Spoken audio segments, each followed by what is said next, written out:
گیرم گلاب ناب شما اصل غمسر است، اما چه سود حاصل گلهای پرپر است.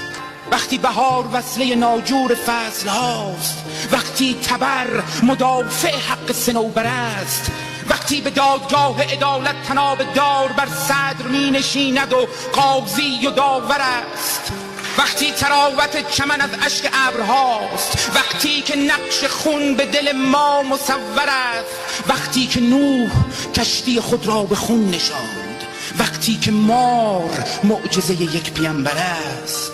ما با زبان سرخ و سر سبز آمدیم، تیغ زبان برنده تر از تیغ خنجر است. این تخت پاره ها که به آن چنگ میزنید، تهمانده های زورق بر خون شناور است.